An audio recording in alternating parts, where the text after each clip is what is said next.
also? I set up the Shift News as a news portal that is dedicated to investigative journalism, because the media landscape in Malta does not allow such thorough and detailed investigations as we hope to achieve. Of course, we've been focusing on some of the major corruption scandals that have erupted, especially since the assassination of Daphne Caruana Galizia. And today we mark another anniversary of hers. Today marks 35 months since she was killed. And one of the, of course, the person being accused of being a mastermind, Jürgen Fenech, is linked to the electric gas deal, and one of our most recent investigations has focused specifically on this deal and the fact that the government has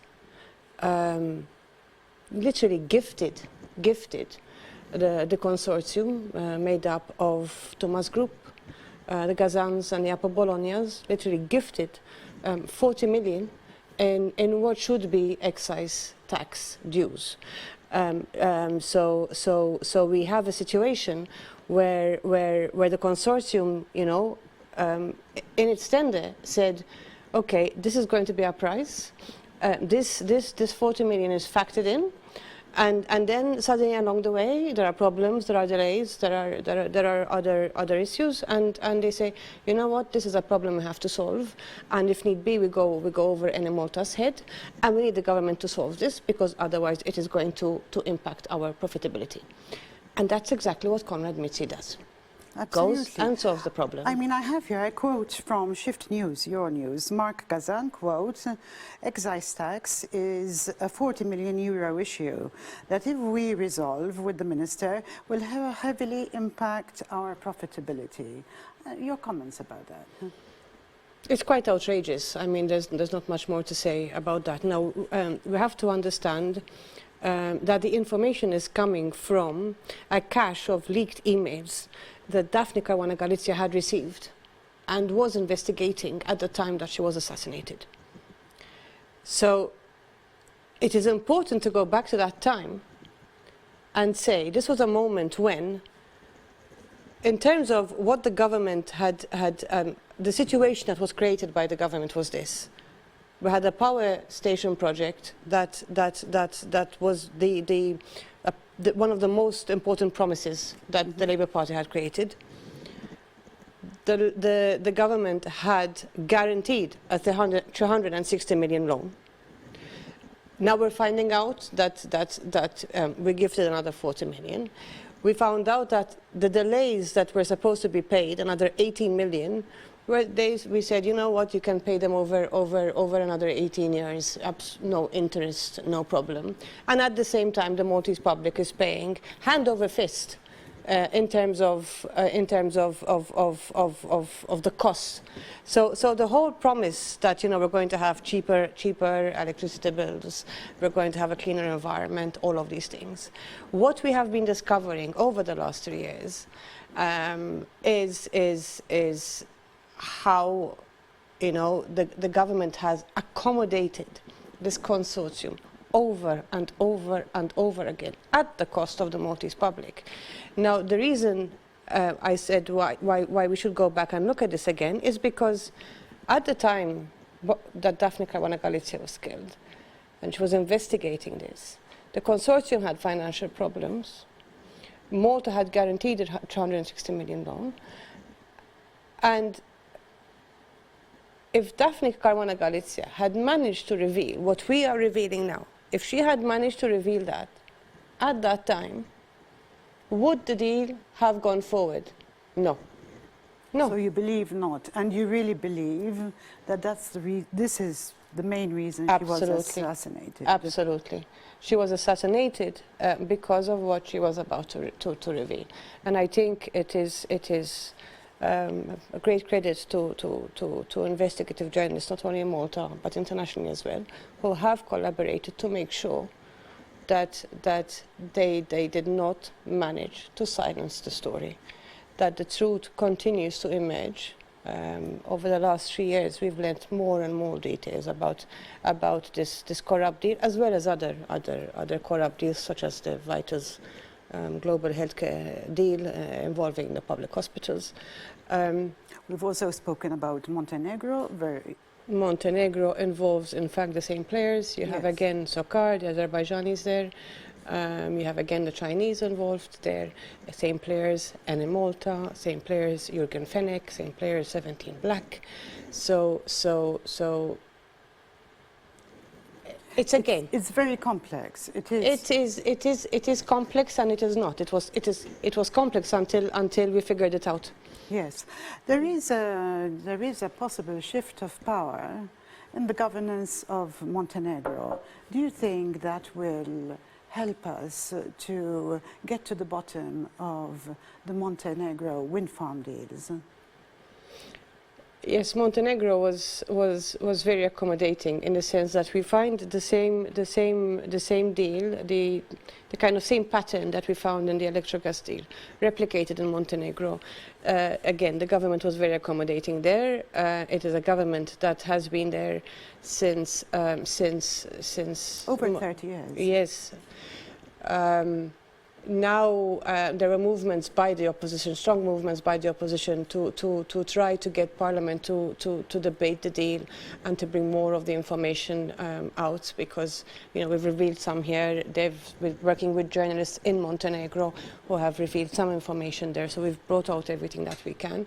But we're hoping that the results of the election will result in a degree of change that will enable the new power to actually challenge that and help us also understand more information at this end, because this is how investigative journalism works nowadays. Absolutely. It's about transborder crime. It's about collaboration between journalists across different countries to understand how the citizens within nations are being impacted by this transborder crime.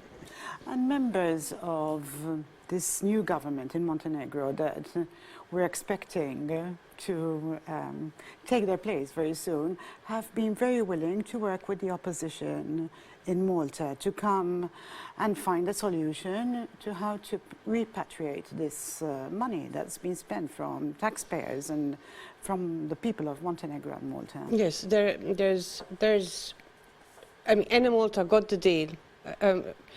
There was a transaction there in which millions just disappeared within weeks. So we need to understand where those millions went, and we hope that the new people who come into power, it's going to be a coalition, and things are never that simple. So we hope that the new people who come into power will be allowed and will be willing to raise the right questions and cooperate with the opposition here to be able to understand the situation better. Sure. Today we've seen some protests in Valletta with regards to the public inquiry. Can you shed some light about where we are today with the duration of this inquiry? One thing that I've seen in the press today is that Minister Fern is quite opposed and would like the inquiry to take its time. I think the message by the protesters today on the steps of Castile was very clear. The public inquiry must be allowed to follow its course in the time necessary. The Prime Minister has decided to give a one-time extension, saying that he has doubts about whether the public inquiry is fulfilling its term or abiding by its terms of reference. The public inquiry, the Board of Inquiry, in actual fact does not need permission from the Prime Minister to conduct this. We must remember that under the government of Joseph Muscat, There was 2 years of resistance before this public inquiry was even allowed to commence. It was only because of pressure by the Council of Europe, Special Rapporteur Peter Omtzigt, that the inquiry was even launched. So the protesters in Valletta today were very clear about the fact that we need all the time necessary to understand what went wrong, because the scope of the public inquiry is not only to investigate the assassination of Daphne Caruana Galizia. It is about understanding how we can make sure that this would never happen again, and therefore understand the democratic reforms necessary to ensure that this would never happen again. And testifying in court today, the Deputy Prime Minister Chris Finn seems to have taken a different stand to that of the Prime Minister, because he said that the public inquiry will impact Malta's future. It will have an impact on Malta's future, and that he was willing to cooperate fully. So there seems to be a contrast between the stand adopted by the Prime Minister and that of the Deputy Prime Minister.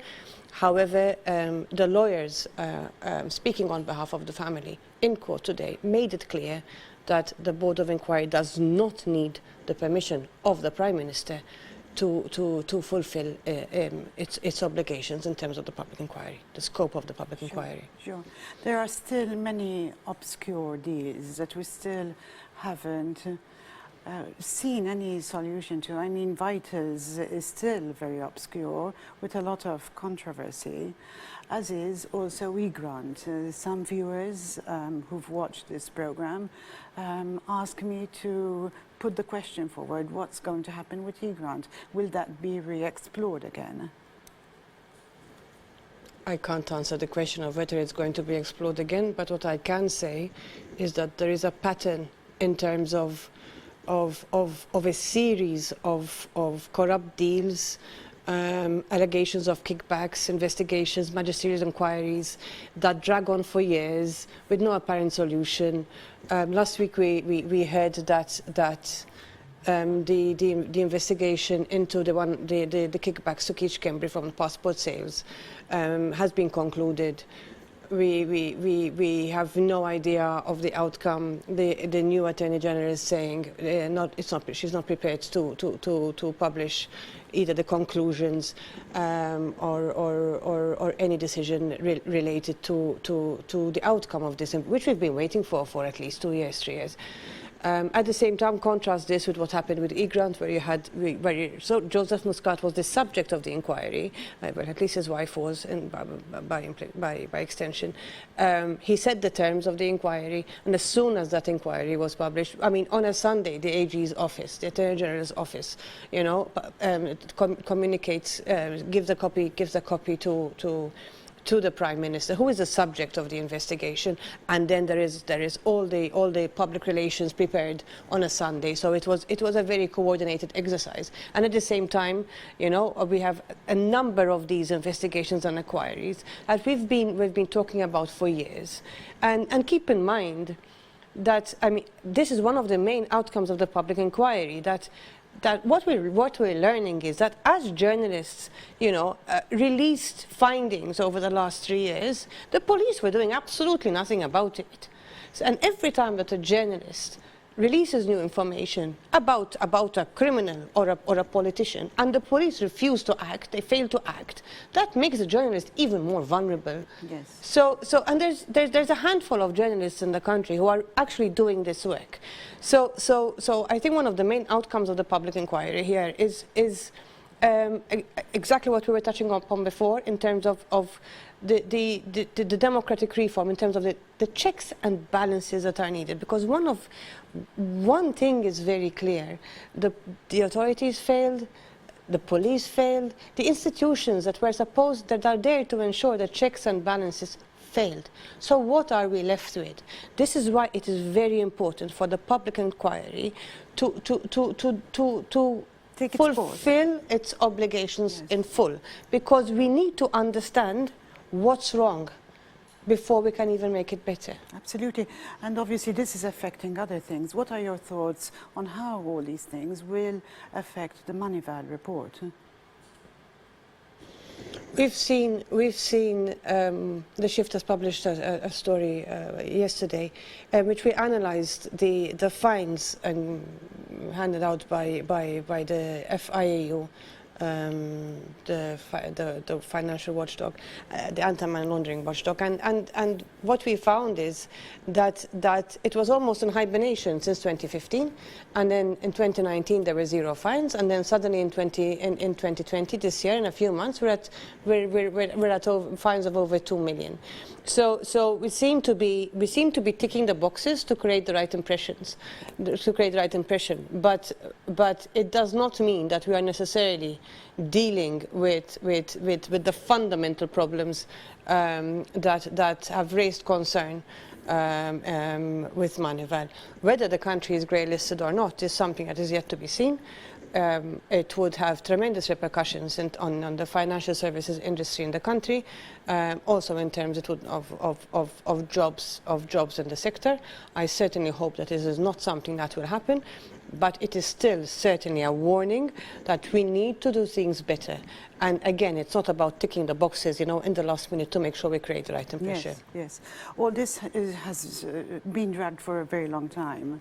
Do you see it taking much longer to actually achieve closure in some way on Daphne's assassination and all this corruption that our country has been through? There has to be, first of all, a willingness to change. We are not yet seeing that willingness to change. And that has to come from the government, that has to come from those in power. I think the people I think we've seen a movement over the last 3 years that has been quite remarkable. Civil society has managed to get tens, hundreds of thousands of people onto the street. It is a nascent movement. It is not even a coordinated movement. You don't have a political party behind it or anything like that. So I think, and that movement led to the resignation of people who were untouchable. You had Joseph Muscat, Keith Kembry, Conrad Mitzi. They all had to resign. So we can say that is a step in the right direction. It is, but in the sense of change in the long term, proper democratic reform, we need to see a genuine willingness on the side of government, not the superficial ticking of boxes, to make sure that we can really move forward in a concrete way. Thank you very much, Caroline. Thank you for coming here today, and thank you for your thorough work, which is amazing, really. I am with Caroline Muscat, who is chief editor of The Shift News. You can find The Shift News online. It doesn't come out in paper format, but this is the new way people look at news, I think. Thank you very much for joining me today. I'll be with you again next week. Should you have any queries, please direct them to Net Television or anonymously via my blogs. I'm Hogg for Net Television. Good evening.